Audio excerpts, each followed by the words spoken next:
ஏன் பொட்டு வைக்கல? ஆ, வீட்டுக்குள்ளே தானே ஆண்டி இருக்கேன், அதான் வைக்கல. வீட்டுக்கு வெளியிலையோ வீட்டுக்குள்ளேயோ அதெல்லாம் இங்கே கிடையாது, பொட்டு வச்சு தான் இருக்கணும். ஏன் தலையை விரிச்சு போட்டிருக்க நீ? பொம்பளை பிள்ளை தலையை விரிச்சு போட்டா இருப்பாங்க வீடான வீட்டில்? முதல்ல தலையை கெட்டு நிறுத்துறோம். ஒரு பொம்பளை பிள்ளை காதில் கழுத்தில் எதுவும் போடாமையா இருப்பாங்க? பைத்தியமா நீ? வீட்டுக்குள்ளே தானே ஆண்டி இருக்கேன், அதான் எதுவும் போடல. வெளியில் போகிறப்ப எல்லாம் போட்டுக்கண்டி. மறுபடியும் பாரு, எப்பயுமே எல்லாத்தையுமே போட்டு தான் இருக்கணும். ஐயோ,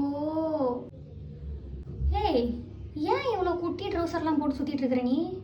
இல்லை பயங்கரமாக வெயில் அடிக்குதா, அதான் வேறு ட்ரெஸ்ஸு போட்டால் வெக்கையாக இருக்கும், அதான் போட்டேன். அதுக்கு நீ இப்படியா? முதல்ல வர ட்ரெஸ்ஸை போய் மாற்றுப்போ. ஃபோன் ஏன் நீ இவ்வளோ நேரம் நோண்டுற? எப்போ கல்யாணம் பண்ணலான்னு ஐடியாவில் இருக்கீங்க மேடம்? இவ்வளோ நேரம் ஃபோனில் யார் கூட தான் நீ பேசுவ? எனக்கு ஏதோ சரியாக படல. லீவுக்கு வந்தது தான் வந்தாங்க, என் உயிரை போட்டு வாங்குறாங்க. என்ன சொன்ன? ஏன்டி ஊர்லேருந்து பஸ்ஸை பிடிச்சி இங்கே வர்றது மட்டும்தான் நீங்கள் பண்ணீங்க. சரி, உங்களை பஸ் ஸ்டாப்லேருந்து இங்கே கூட்டிகிட்டு வர்றதுக்கான செலவு, உங்களுக்கும் உங்கள் பிள்ளைங்களும் வந்து இங்கே இருக்கிற எல்லா ஃபேன் ஏசி எல்லாம் ஆன் பண்ணி வச்சு அதோட கரண்ட் செலவு நாங்கள் தான் பார்க்கணும். எங்களுக்காக இருந்தால் கொஞ்சமாக அரிசி போதும். உங்கள் மொத்த குடும்பத்தையும் இங்கே கூப்பிட்டு வந்திருக்கீங்க, ஸோ அவங்களுக்கு சாப்பாடு செலவு நாங்கள் தான் பண்ணணும்.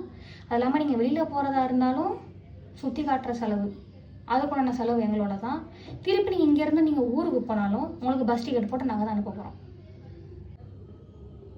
இதை பற்றி நான் எதுவுமே சொல்லி காட்டலை. அப்போ என் வீட்டுக்குள்ளே நான் எப்படி இருக்கணுங்கிறதையும் நீங்கள் சொல்லி காட்ட கூடாது தானே?